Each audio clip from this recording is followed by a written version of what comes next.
Before we go into the podcast, I want to just talk about a business that I've set up with my friend George.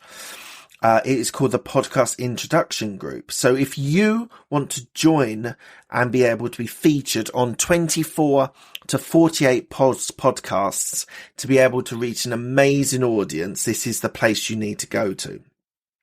Podcast, being a guest on podcasts, is automatically establishing you as an authority and is able to build your personal and professional brand. We handpick of a bank of podcasters that we have to be able to grow your business and brand. We do 100% of everything that needs to be done by my team. You do not need to lift a finger. You are able to expose yourself to new and relevant markets by going on other people's podcasts.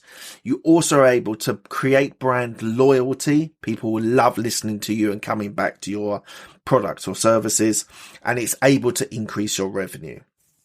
So if you want to be able to get involved, you can sign up quickly, registered with an account manager. There's an onboarding call where we target the podcasts that you want to be on, the type that you want, whether it's entrepreneurship, business, health, fitness, whatever it is. We then match you to those podcasts and you can start your journey. We have regular catch-ups with our account managers, and Google ranks you when people search for you. So when people are searching for you, you're able to see your podcasts at the top of the list. So if you are interested in being a podcast guest on multiple podcasts, we are the place to go. If you go to podcastintroduction.com and go and register your details, we will have a quick call with you, match your podcast that you want to be on, and we can then start this process ASAP. Thank you so much for your time. I appreciate it. Back onto the podcast then. Just one last thing before we go into the podcast. I just wanted to talk to you about the fact that I have a YouTube channel that has been going for quite some time, and I am recording and releasing all of my interviews with some short videos as well on YouTube. So please do check it out. YouTube on Absolute Business Mindset. You'll see a bunch of interviews there, all the longer format interviews and some short videos as well. So please enjoy that. And here goes with the podcast interview. Today we have Kevin Whelan, who is the founder of Wealth Builders. Hello, Kevin. How are you today? Good to see you again, Mark, and lovely to bump into you in London just recently. It was very serendipitous that we met at a property networking event a couple of weeks ago. And I was like, Kevin, you've got to come back on my podcast. I'm a great admirer of what you've done with Wealth Builders, and what you're doing, in all aspects of wealth creation.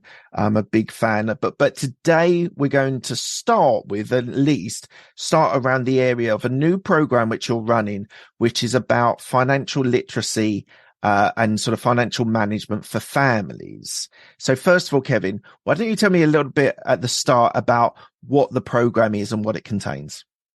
Well, it's a program in the making. That's okay. What I'm saying. So it's great. I mean, you talk about serendipity. It's great to be able to see, what your audience and what you think about that. And financial literacy is a pretty boring thing because there's no financial measure of literacy like you could go and get a test to see if you would qualify for Mensa. There's no financial literacy, but the real test would be, if you imagine you've got an older child and they're just about to fly off to university, and you just, are you worried about crumbs? Did they get the lessons?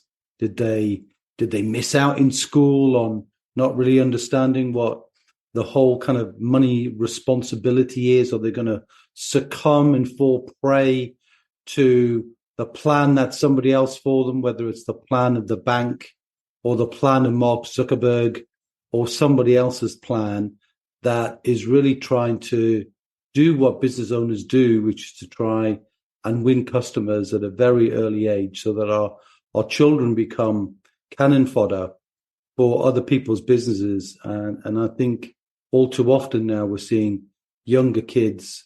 And of course, we're talking about the spectrum here from what I call the tinies, which is the sort of, up to about 8, and then the indies, which is, the kids finding their own feet, and the flyers, those about to fly and fly the nest. You want to give all of them a different level of knowledge and information, almost the guidance you never had, that your parents never gave you and the school never could.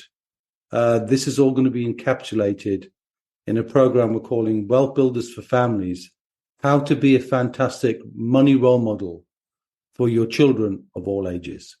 And I'm excited about it because we need a revolution about this in this country, but nobody is doing it. So we're going to do it.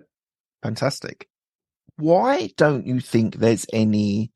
Now, I understand that the system, the education system, has been built around people getting educated and getting a job rather than starting a business. We can come on to that in a minute. But why do you think there is no financial or money education at schools, even teenage years or something like that? When I was, this is 20 plus years ago, but when I was in school, you had to do a business class, and you also had to do a sort of social, sort of looking at the society and culture within the UK, but nothing specifically about how to manage your money, how to look after your money, how to save, how to have good debt versus bad debt. Why do you think none of that is in our education system? I think every educational system is built in its own model. So essentially, when the educational system is created by educators and academics.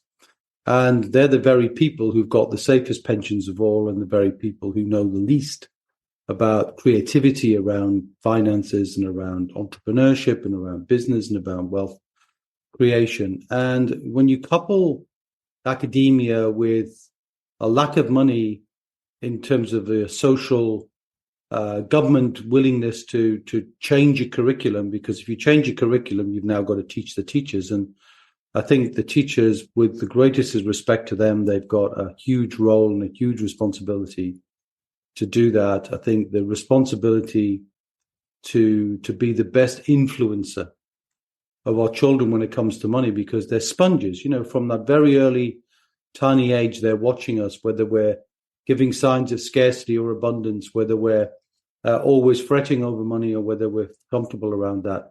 All of those things they're picking up. But I think if we can be sensitive ourselves as parents and understand that the key difference maker is us.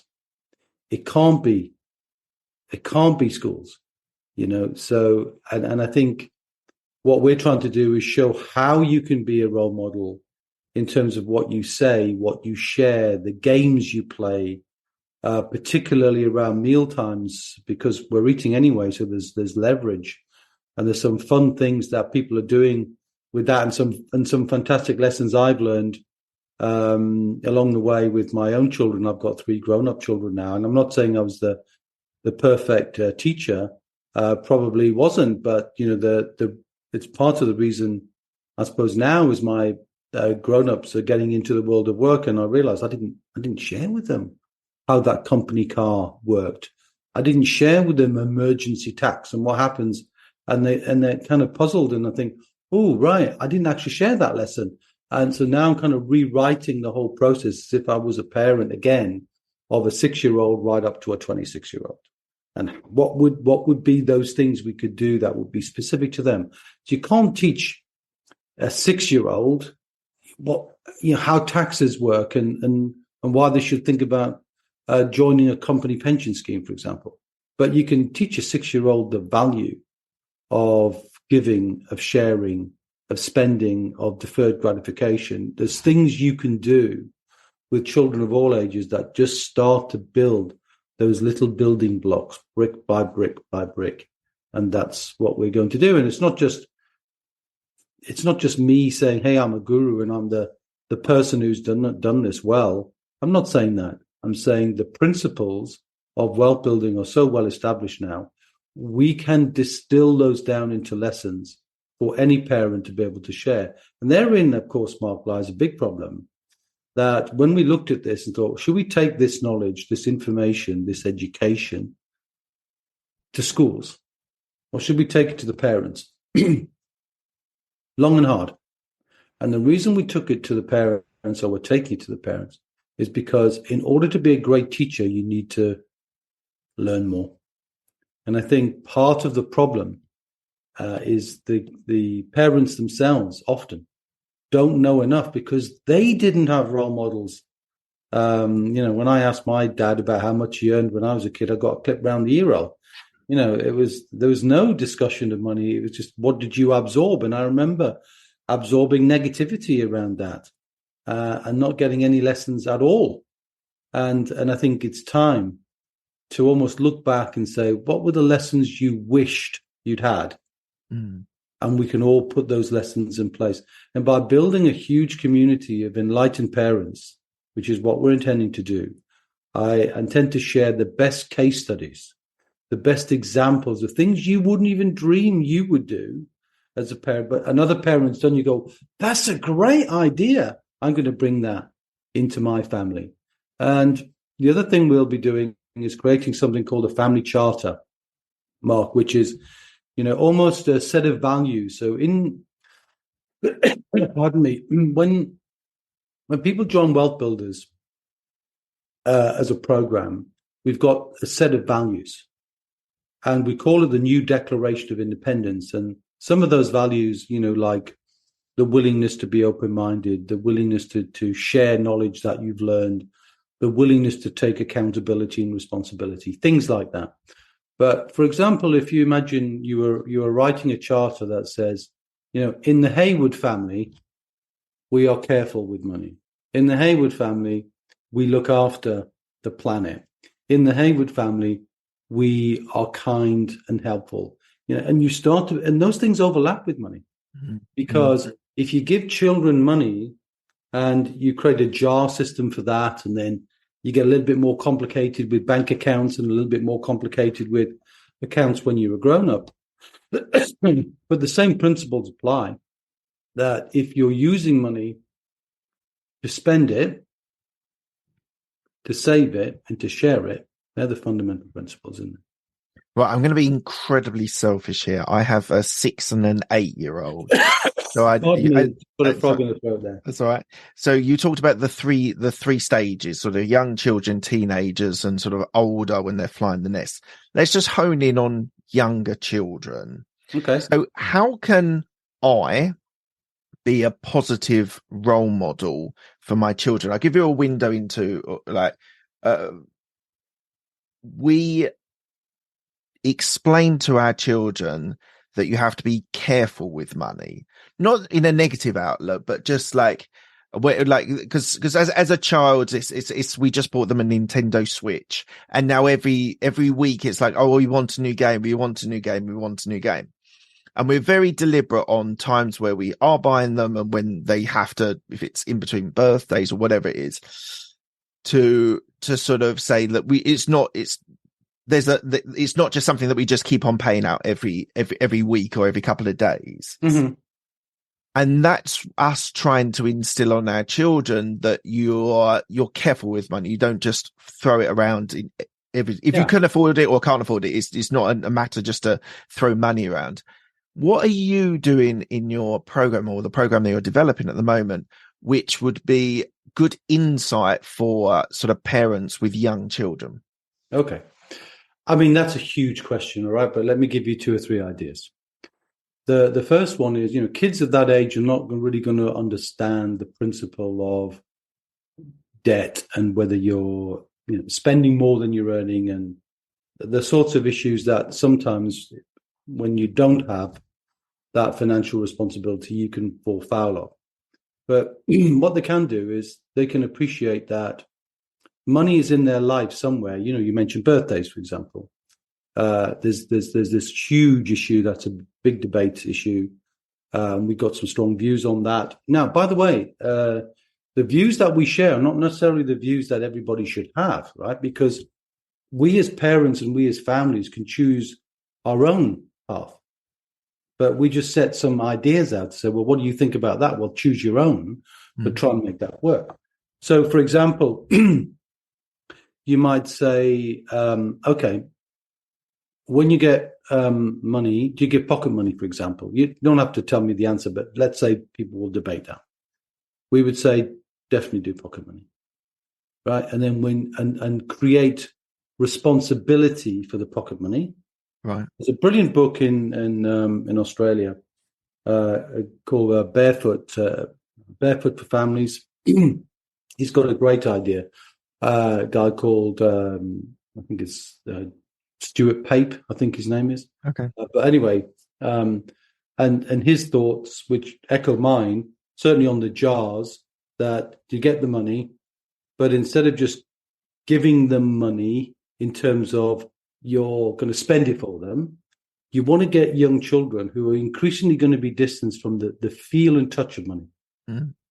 They're not doing that at all because they see cards, they see swipes, they see taps.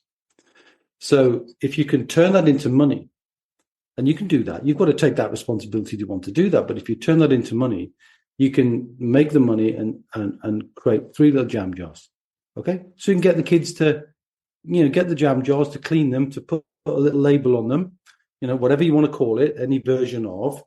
This is money that we want you to spend and enjoy, right? So think about, that's the money you're going to use to do that. You're going to do that. It's your responsibility to do that. This is money we want you to save for something you'll want on another day, or if something breaks, because things will break.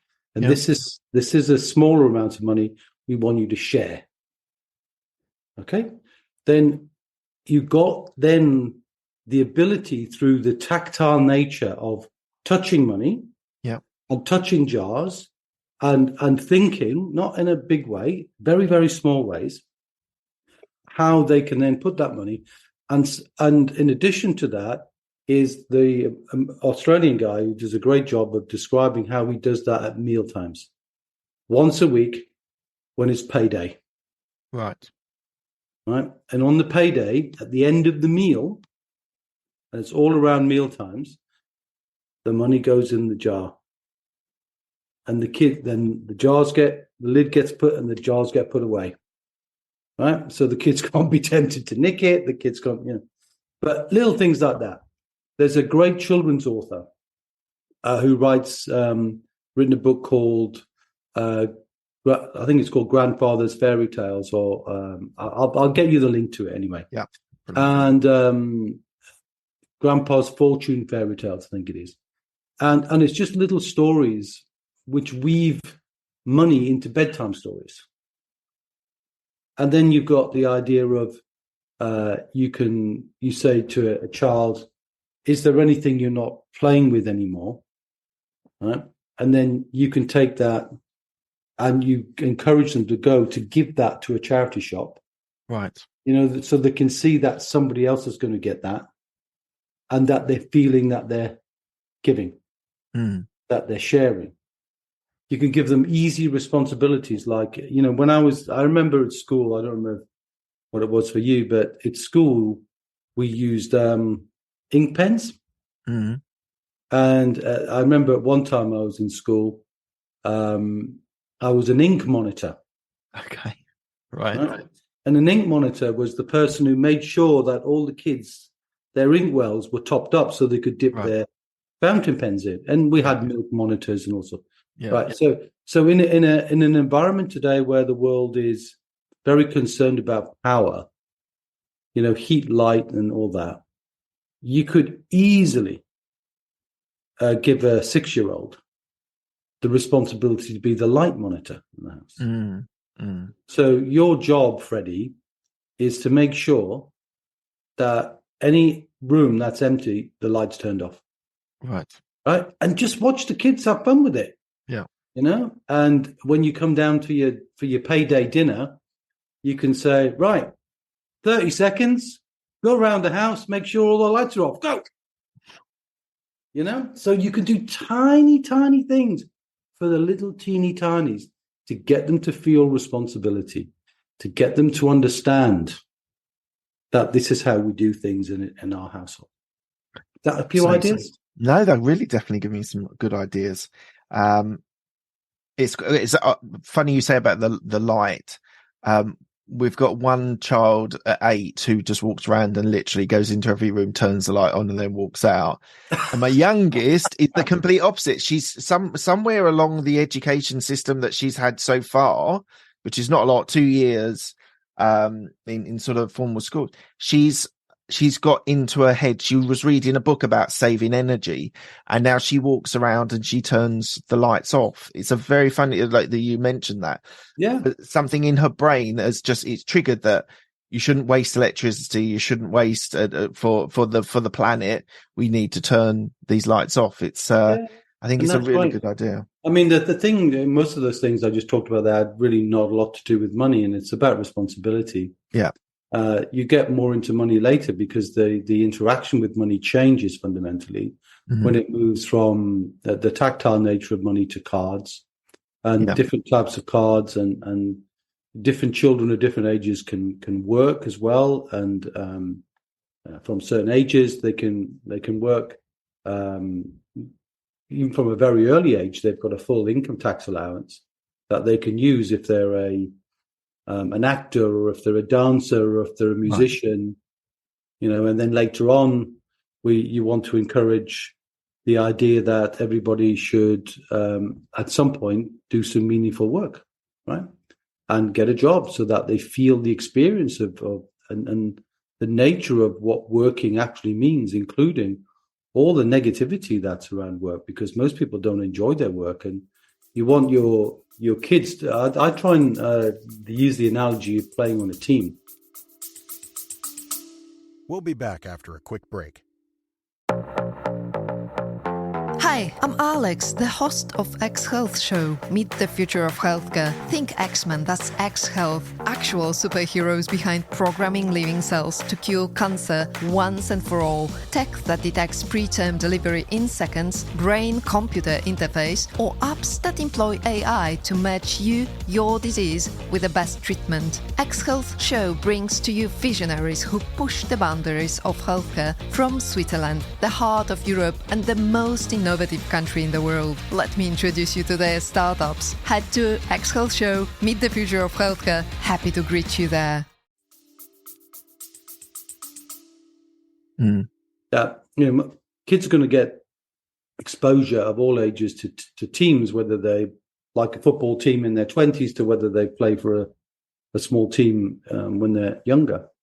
And the idea of always adding value and playing full out for your team members is an important part of that cultural lesson, because when you take on people, or when you look at people in terms of jobs, if you can get them to imagine that they're just playing full on to get the best possible transfer fee to the next team, and that every team they play for is temporary, but their job is to get a push from the previous person who's saying, this person's great. We talked earlier on separately about things like testimonials and things in business. And you want every child to get a great glowing testimonial and not be succumbed into the when a kid goes into work. I worked in a store, worked in BHS, actually it was. Oh, wow. Yeah. Gone out of business now, when I was about 14. And on a Thursday night and a Saturday, and got a paycheck, and that's a cause for celebration. So now we would want the family to get round at a meal time and have a conversation about, well, what does the pay mean? What does the deductions mean? What do these things mean? So they get used to the idea that there's another jar in their life that's going to be called tax, right? Which is part of the share jar when they're tiny, but it's part of a much bigger jar that they have to understand when they get a bit older, and that they're sharing with society. And that you look around, you drive on a road, well, somebody has to pay for those things. So you want them to feel responsibility, not entitlement. Because in the end, when all of this is done, and we go all the way to the end, and I imagine my end, right? And I want to leave a fantastic legacy. And to me, the legacy is what you leave within them, not the amount of money you leave them. And that all comes from just doing the best you can, but now being more purposeful than I was when I started. So I'm almost going back to my 6-year-olds and going, right, what would we do for them? What would we go? I'm trying to create names. It'd be lovely if some of your audience would even give me kind of names for my groups. So you mentioned your 6 or 8-year-olds. I call those, in my starting thing as I start to write chapters, the tinies. And then I've got the explorers, the ones who are just working out who they are. They're at school, but maybe they're fitting in, maybe they're not. They're just trying to work out how they're dressed. They're explorers. Then the indies, you stop telling me what to do. I want to be independent. They got that fear, that sort of fierce decision they want to be. They're not quite adults yet, but they want to be. And then the flyers, the ones who are going to be leaving, and you want to make sure that you're leaving them feeling safe and that they've got this covered. They haven't got it in a place where you go, oh no, they're going to go into student debt. They're going to get a credit card. They're going to not realize for the first time the money on the card isn't their money, it's somebody else's money, and that you've got to bring that lesson in early in order for all that to happen. So lots and lots of things across the ages there. So we can talk about the older ages, but one of the things you said earlier on, which struck me, was that you spent a long time thinking about this program, whether it was going to be given to parents or to the schools. And you said that you were struggling on. Can you just go into a little bit more detail why you ended up that it's more to do with the parents' responsibility rather than trying to push it into a curriculum and education system? Yeah, because the curriculum and the educational system, I've already said, is outdated. And if you give children lessons, but you don't build into them a culture of a family, the lessons will be lost along the way. But if you're reinforcing those lessons and you're sensitive to yourself, to how you want your family to be, how you want them to be as individuals, how you want them to be well-rounded, then you've got that responsibility anyway. And of course, the byproduct of that is the parents themselves become financially smarter because they have to be. And by the way, you can involve your kids in these things. We just talked about power. So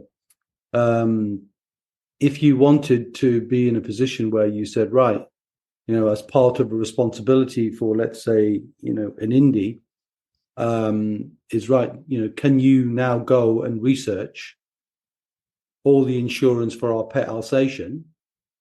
They can do that like that, and you can give them that responsibility. So you can start to involve them.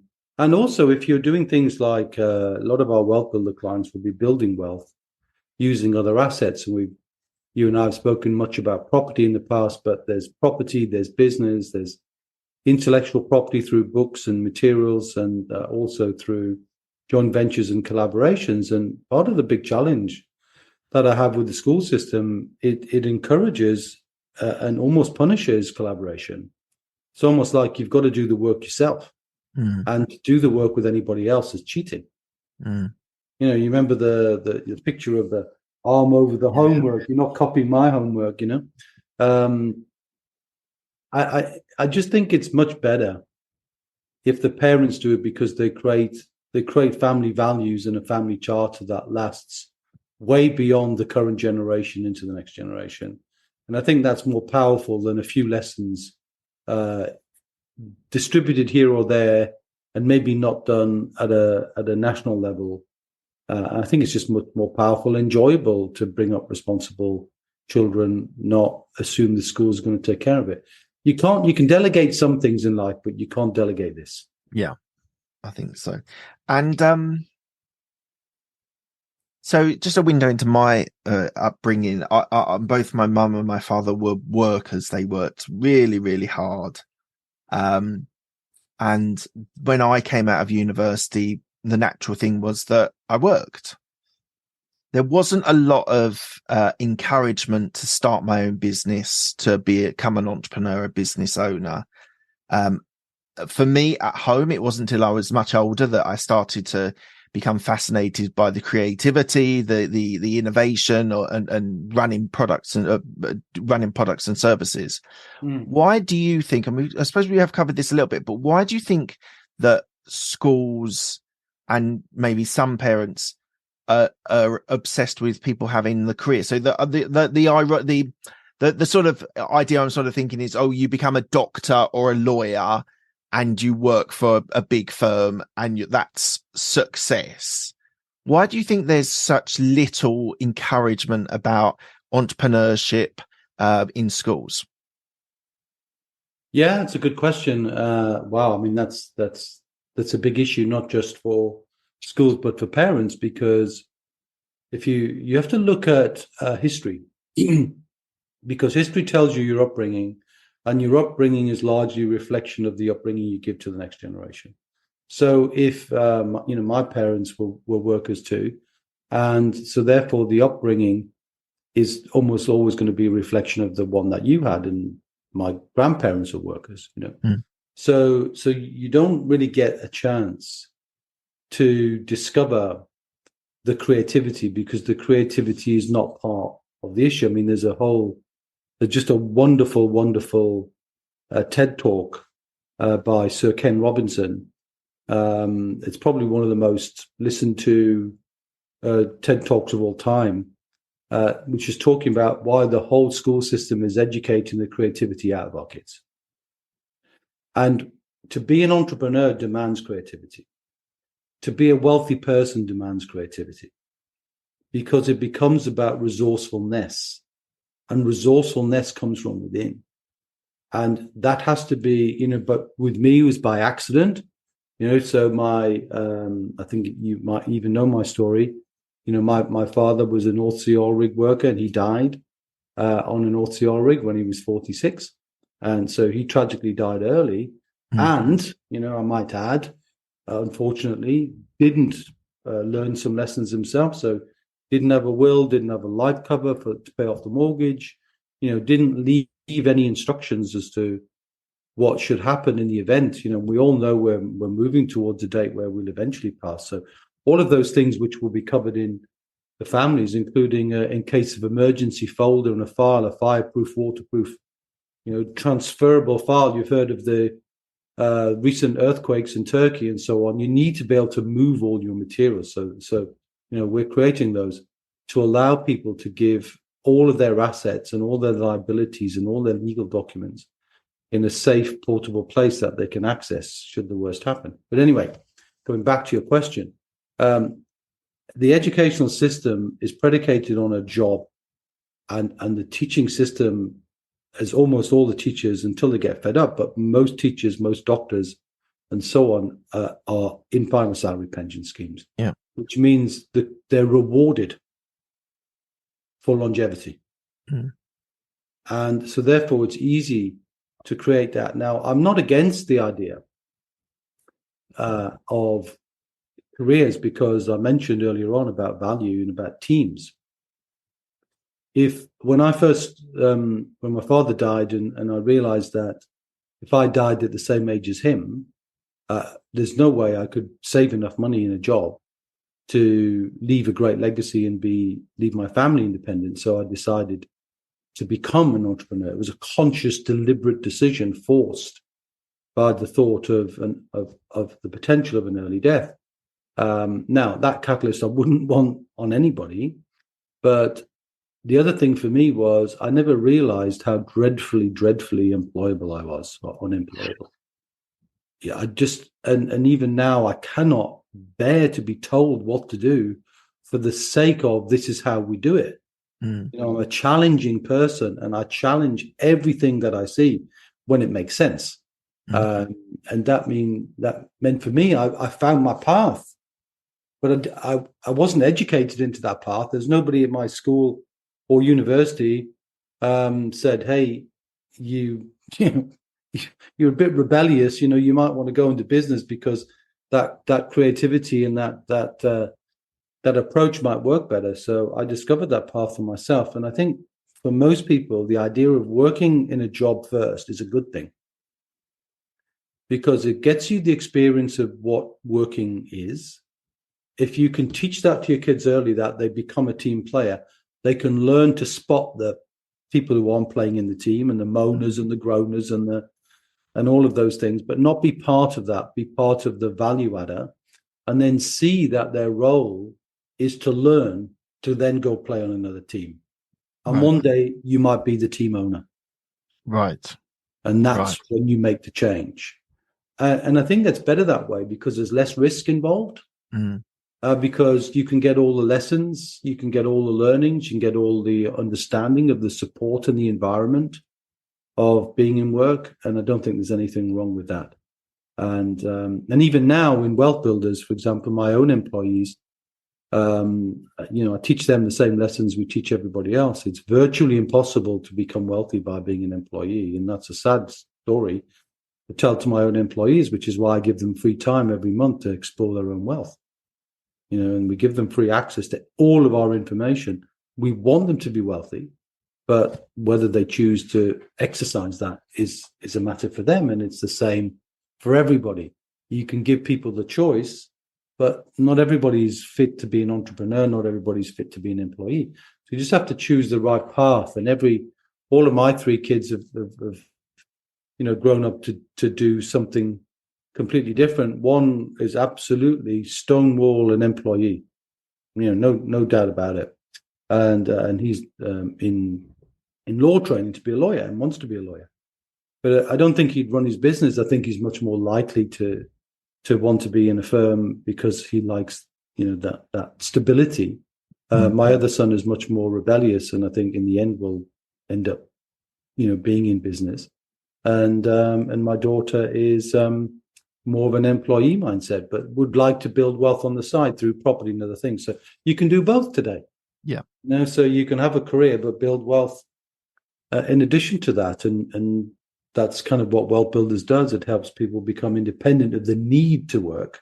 And whether you choose to do the work you do because you love it or you just enjoy it, or it's a bit like, I think we were chatting earlier on about a teacher, a friend you knew, who kind of retired from teaching and then become a photographer. Well, clearly he must have had a love of photography, but now spending that might be the very life that he wants. So not necessarily doing it for the money, but doing it because it fulfills something else. And I think what wealth gives you is the freedom of that choice.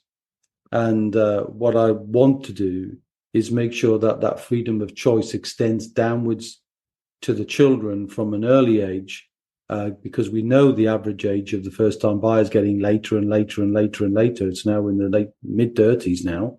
Yeah. There's a lot of time between 5 and 35 to be an influencer of your children. And I'm just hoping that the idea really resonates with people, that some people want to be case studies. They want to showcase what they're doing with their own children.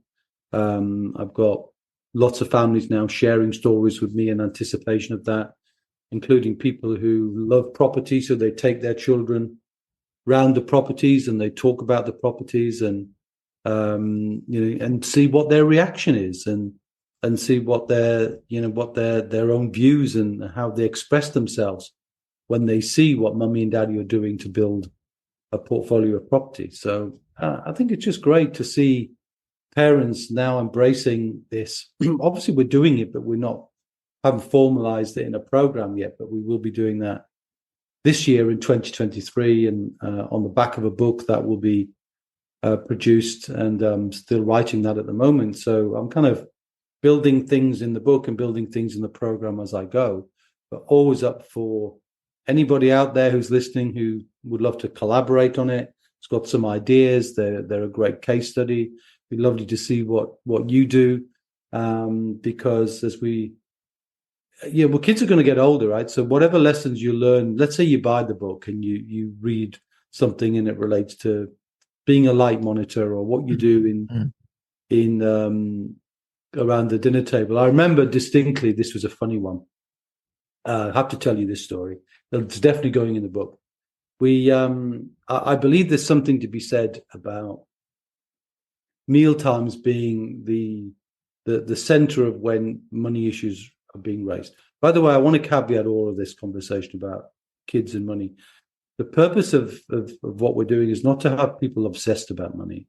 It's not to have people motivated and driven by money. It's just to be aware of money as a part of life. Yeah. And that being responsible with it is really, really important. Now, that being said, we've had experiences, actually something else I'll tell you about with Alexa in a moment, because, you've got all modern technology now. But I remember we were having a discussion about something. It may not have been specifically about money in my family, and I used to have a rule, right? And here's my rule: no phones on the table. Okay. Right? No phones on the table. And if you ever go to restaurants these days, and it just never fails to amaze me why people will go to a restaurant and be looking at their phone. Yeah, I know. Enjoy the food, enjoy the company. Anyway, Yeah. Enough of that. Anyway, no phones on the table, right? That was my rule. No phones on the table. And then I see my daughter, Holly, with hands under the table, right? And I can see she's concentrating. And I'm going, Holly, what are you doing? She says, I'm texting. I said, no phones at the table. No. She said, no, Dad, you said no phones on the table. I'm under, and she's texting.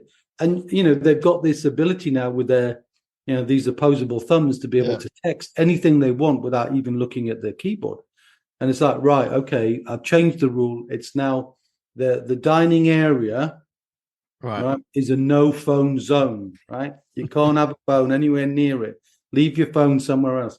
And that's the rule that we picked up after that. But the interesting Alexa story is through one of our clients who, use things like premium bonds, because premium bonds for grandparents, they're a fun thing.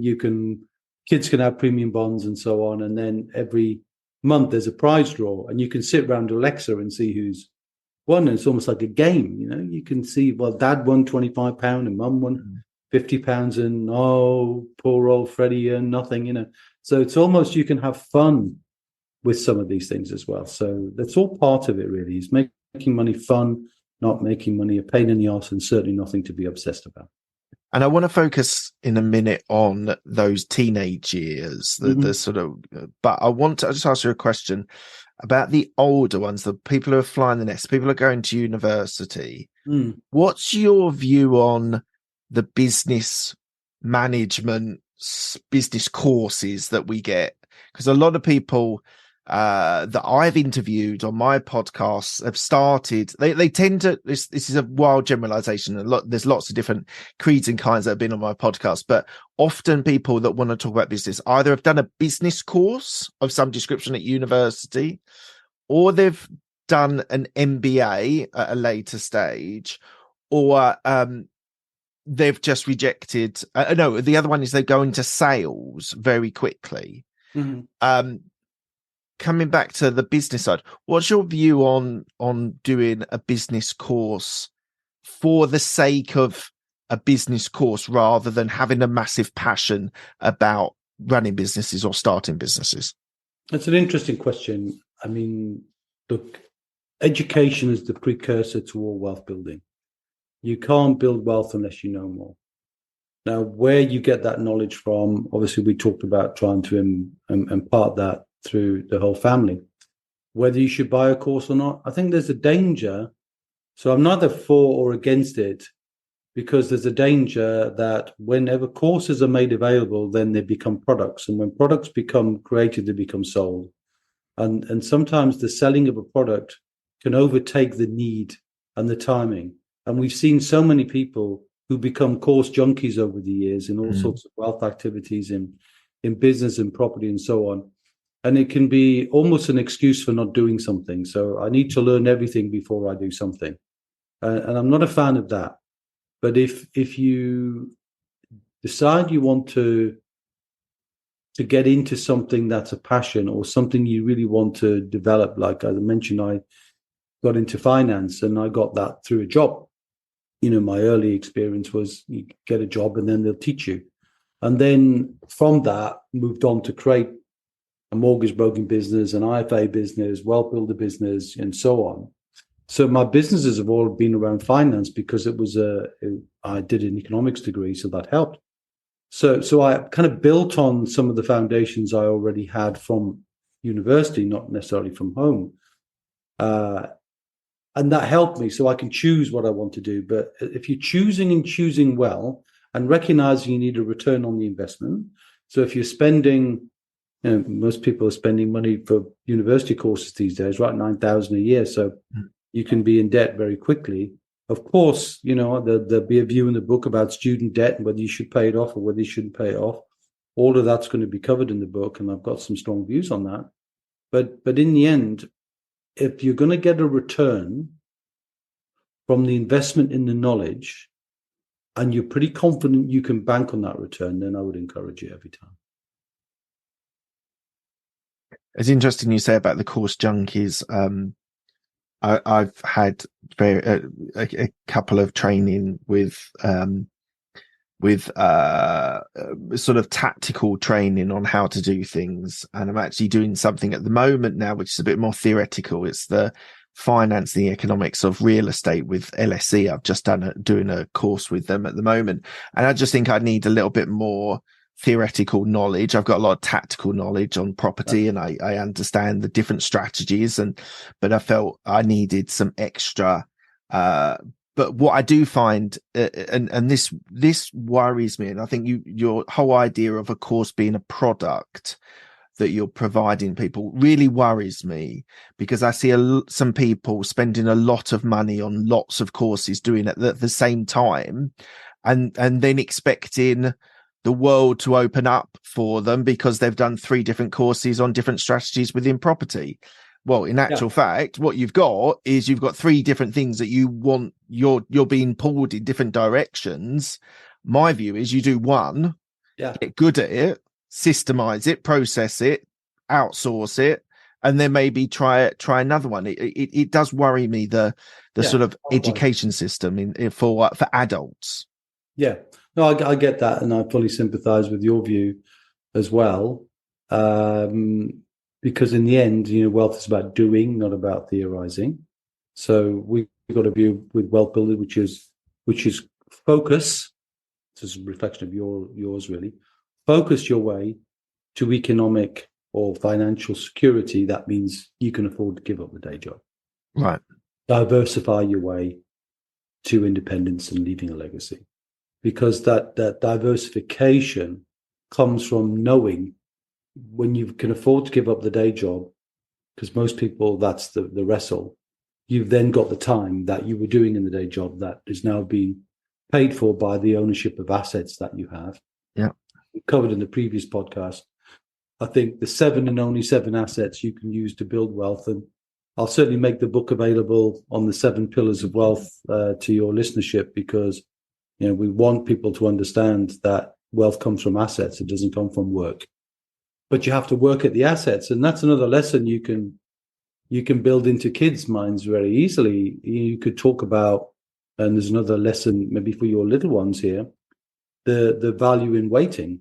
So, for example, and definitely some of the articles will be writing is we create this as an ongoing thing. As your kids get older, you're learning new lessons all the way, so that it's not a product. You don't just buy the book and go, right, now and now to look after my kids, because times change, things change, rules change. But the idea of that, if you think about wealth in one way, it's a bit like farming, isn't it? You're planting seeds, and then you have to wait a period of time and do some work. Excuse me, in order for the seeds to become fruit. Yes. And then you harvest the fruit, and then you go again. Now, you can do that with children. You can say, we take responsibility. You could give a young child the responsibility to nurture something. Whether it's a small plant, whether it's an animal, something where they've got to physically get involved to nurture that. And it's all action. You said earlier on, and I think this is the thing that I just want to extend to my audience, is you can have really good training courses, and they can be formal, they can be informal, they can be really, really helpful. But it's the whole point of action orientated doing, which is what is the game changer from knowing the information and actually doing it and walking the walk and building up your additional experience, knowledge, expertise. Yeah, and that's a very, very, very valid point when it comes back to your question about why wouldn't you do it in schools? Because in a curriculum, it's going to be a box-ticked exercise. They passed a test in citizenship or something, but there's no action-based, because the action you have to do every day, or every week or every month. You've got to have the consistency of action, and that only happens inside families because you're bringing them up anyway. And then you could be sensitive to their changing and shape the actions that you want them to take. So I think that's a really key point that you made. Things about the lights, action, right? Fun, running, action. Nurturing a tomato plant or or something in the garden, action. Taking care of a pet, walking the dog, action. You're getting them involved in taking action because you can't do too much theory with a 6-year-old or a 7-year-old or an 8-year-old that you can do with an 18 or a 20-year-old. So you have to adapt things to suit the ages. So let's take that up on teenagers. We've covered, and I say you said there was 4 areas, but I'm sort of positioning them as 3, but by all means distinguish between them. But we've talked about younger children, we've talked about the older children, university and flying the nest. So that age you said about doing a job when you were younger, at 16, I tried to do a job at 14 or 15, didn't like what I was doing, and I just went not doing that. I got to 16, wanted some independence for myself, worked in a Sainsbury's. It wasn't a Sainsbury's, it was something else, but I worked as a cashier because I wanted to generate money for myself to be able to do things that I wanted to do personally. And then and then at university, I worked as well through university because I wanted the finance. What for those teenagers, and do distinguish the teenage years if you break them up slightly, but how do we sort of create a positive reaction from teenagers, which are difficult? They're butting against the system, they're butting against rules, they're sometimes pushing against parents. How do we work out those years that can sort of enable, enhance, make better for those, in some way, sometimes quite difficult years? They were for my years anyway. No, I get that. I'm sorry to take you back. That's all right. It's obviously, it stimulates some emotion around that. I think there's a big difference between the kind of the indies, as I call them, the sort of your 15 to 18-year-olds where you're desperately seeking that independence. And I think the values and the actions that you would want to get across to those are the very actions that will give them more of that. So, what can you do that can create value? So, for example, as you go through family life and you have things like games, and you have I think in the previous life, we had loads of CDs, before CDs got expunged by Spotify and other things. Yeah. My kids would sell those, in some kind of thing. And you could do that. So you can recognize that as things move very quickly, you can give the responsibility to declutter or to remove things that are no longer needed and give them to an indie, 15-year-old, 18-year-old. And let them put them online. Let them create an income online, which they get to keep. But you've still got the same principles of spending, saving, and sharing in whatever proportion you want to do that. So that you, even though kids are hard work, and yes, they're going to rebel, but that's got to let them do that. Yeah. You still want to keep and instill those values about what you stand for as a family, and that you're giving them head to do that. And whether it's, not buying them a car, it's giving them the sense of, this is what you need to buy a car. Let's talk about that. Go off and do some research and tell me what you see. What kind of, if you wanted a car, what kind of cost would it be? Okay, let's see how much you're saving from, your account. They're not jars anymore. There'll be accounts, but you can see those accounts and you can share the responsibility of those accounts and start talking to them about the cost of things like insurance, the cost of other things that they might need. And at the beginning, you're a taxi, right? And in the end, they become a taxi. Right. Now, this is an interesting point for me. And it's very hard to I'm finding this quite hard to work out when that right age group is. So at the moment, my 6 and 8-year-old, they don't really have a concept of whether something costs £1, £100, £1 million. They like when something comes up and it's like £1,000, they think that is like the most money ever. And interestingly, you say once, let's just say 17, where they want a car, and they would have to do the research into how much is in insurance, how much is the car you want, is it repayments, is it whatever.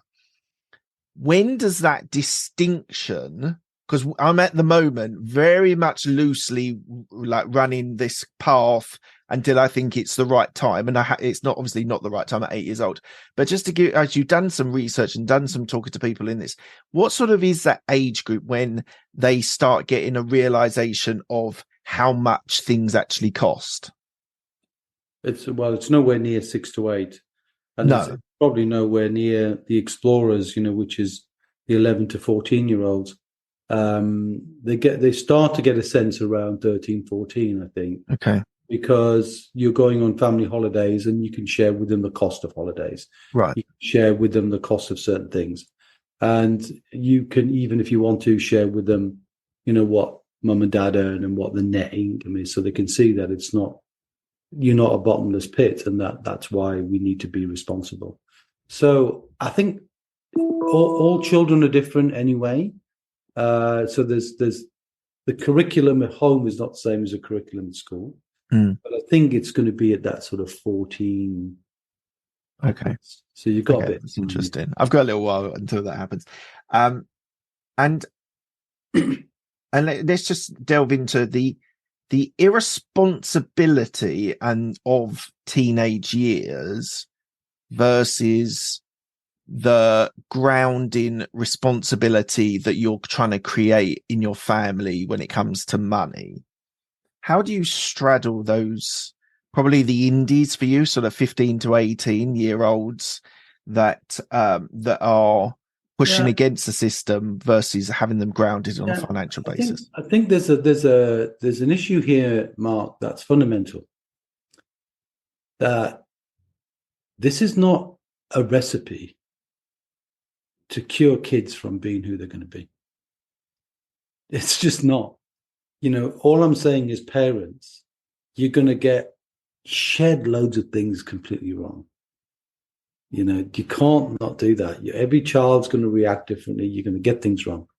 Just get a few things right when it comes to money. Right. That's all you can do. Nice. I'm not trying to say this is a panacea for parents. Yeah. It's not. It's just bring a little bit of responsibility in all that heat and that light and that rebellion, because that's going to happen anyway. You just put a little bit of grounding in that and go, well, that's fine. They're going to do that. You were probably like that. I was like that. You're going to get that. There's nothing you can do about that. It's. I'm just trying to say, put some things so that in the end, the flyers, when they go, you want to be able to go as they take the car and they go. You want to go. They're going to be all right. Right? And it's grounding. I actually think it's grounded. It's making sure that your kids have a solid base to go through their lives with. If you can do that, I think that's the art form. And as you say, lots of kids that react differently to different ways that you treat them and things like that. So there isn't a magic formula that you're trying to create here. But I think what you're trying to do is that throughout their ages, you're building up a certain amount of knowledge which keeps them grounded when they go forward and fly the coop. You're absolutely right, but I'm going to make one more point, I think, on this, which I think, I'll try not to get too emotional about it, but it is emotional, and it all comes down to memories. Yeah. So if you don't share things, and you demonstrate by the fact you're not sharing a life of scarcity and do this and do that, and you're hiding things, then you won't leave great memories and you won't prepare your children for what's to come.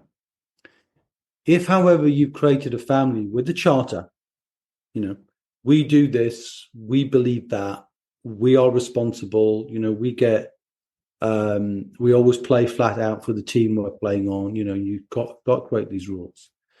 And then you build the fun around those rules, then and particularly around meal times, which I think is where this should take place. And I'm absolutely fundamentally about that.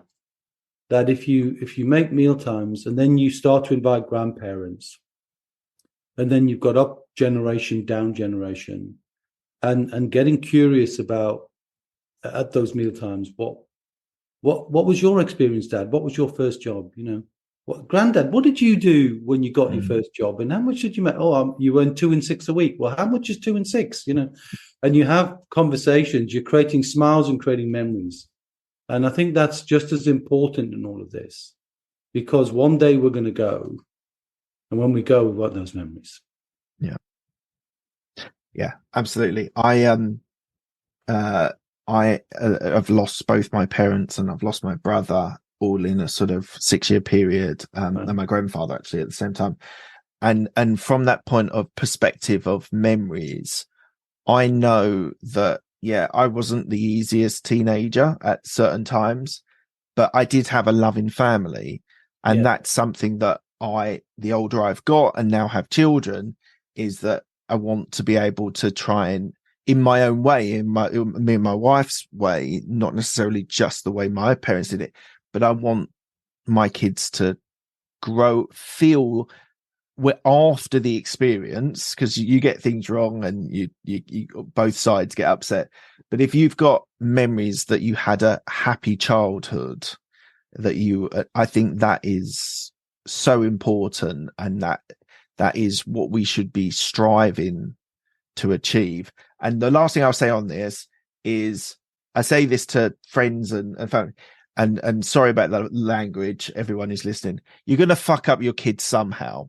You're going to be too supportive and they find you overbearing, or you're too cold and you're distant and you don't react well to see.